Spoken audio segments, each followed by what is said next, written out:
Hey everybody, welcome to another episode of Between the Notes. This one's going to be a little different. Normally I sit in a chair and expound about the music that I'm going to talk about. Today I'm actually going to use a movie that was made by a friend of mine, Eric Temple, about a project, a very special project that I worked on, about a secret garden. Let me take you back into my secret garden and we'll chat for just a minute before I show you the movie. So, a while back, 1994 maybe, I had an opportunity to do my first ballet. Thanks to a friend of mine, Ray Van Mason, who was a former ballet dancer at Ballet West, and then went on to do choreography and so forth. Even when he was dancing, he was doing choreography. So he asked me if I'd like to let him use my music from an album called Seasons. And he did a beautiful ballet, one that I performed at the home of the Ballet West, which is Capitol Theater in Salt Lake City. Me playing piano and conducting a small orchestra. It was really a fun experience. Well, after that time, Ray and I talked about reprising working together in the ballet world, and we said, let's do an original ballet. Well, we thought about lots of different topics and finally settled on the idea of doing a project based on the famous book, children's book called The Secret Garden. It just seemed to be the perfect story for a ballet. So Ray and I, first of all, tried to get some money to do it. It's very expensive to mount an original ballet. And years kind of went by. We worked on the libretto. When you do a ballet, you have to kind of write it almost like a movie screenplay. You've got to say, you break it down into seconds. So this is the opening scene. We're in India.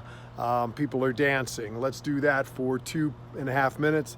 And then we're going to represent the bubonic plague.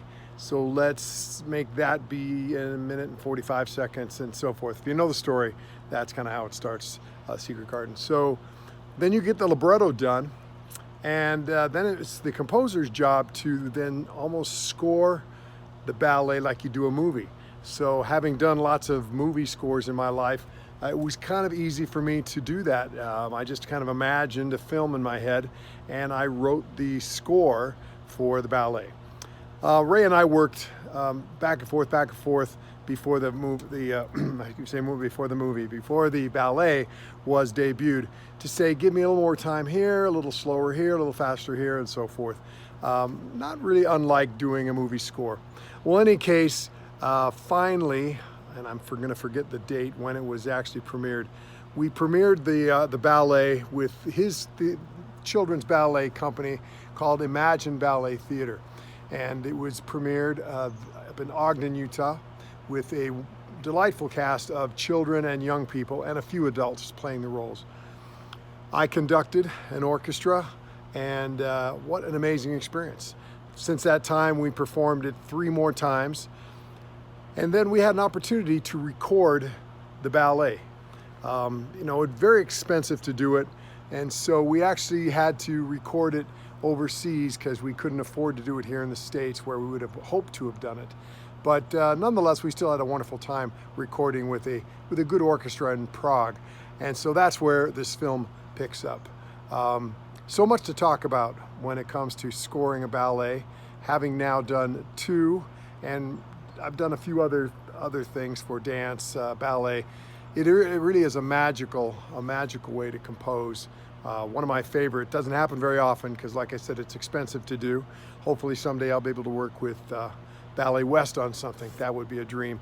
In the meantime, look for The Secret Garden. It's now on a recording that I'll try to find out where you can get that. It's owned by somebody else, but watch the movie. You'll hear some of the music, and I hope you enjoyed this episode of Between the Notes. Hey, I'm back. I just wanted to mention a couple more things about the music and about recording.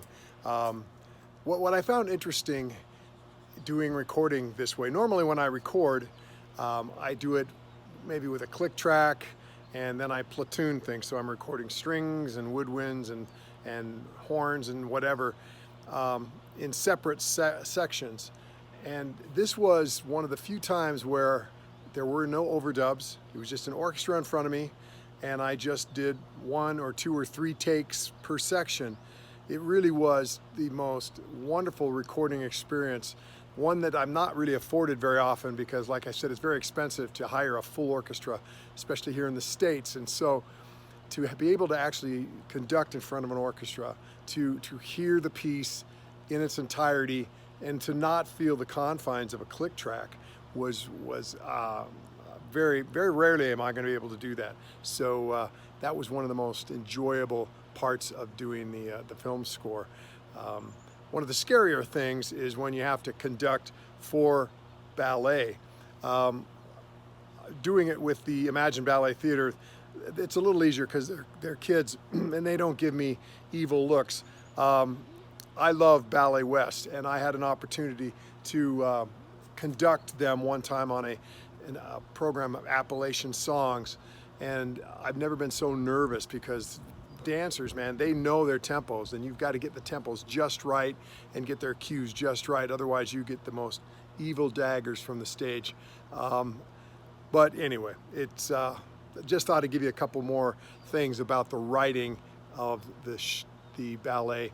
The musical style is, I don't know, it's kind of a neo impressionistic meet with a little bit of romantic classic film score, all the above. It's accessible, not too out there, but it sounds like a film score really, which I guess is why I do that occasionally.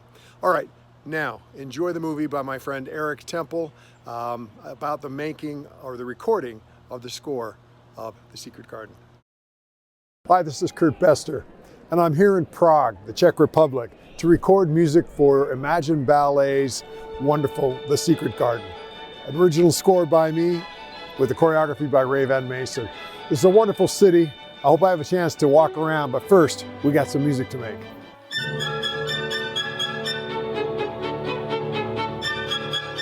Ray and I got to know each other back, 92, I want to say, or 93. He approached me. He had heard some of my music and said, can I do a ballet based on an album I did called Seasons? And so we thought of different ideas. Then I said, what if, have you heard of the story Secret Garden? And Ray thought, I've always wanted to do a ballet to that. So we said, let's do one. So I wrote about maybe the first act or so of the ballet. And next thing you know, I'm doing my first original ballet. It's been 30 years since we started to conceptualize it until now.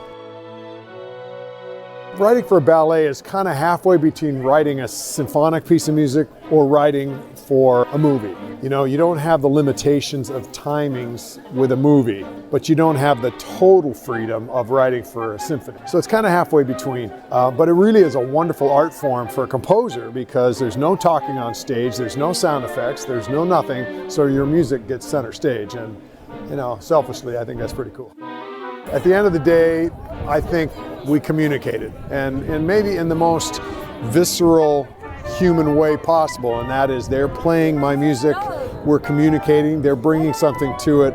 It really was, language aside, kind of the perfect communication. I didn't have to tell them too much. I didn't have to say, play that fortissimo, play that mezzo piano. They could feel it. They understood that what I wanted, they were able to bring their own interpretation, which was exactly what I wanted, and then some. What I did was kind of old school. I mean, it was like Mozart who came here back and premiered his Don Giovanni back in the 1700s. I just had everybody on my baton, and I said, let's start at this bar and let's play this whole section, and the recording guy just recorded it.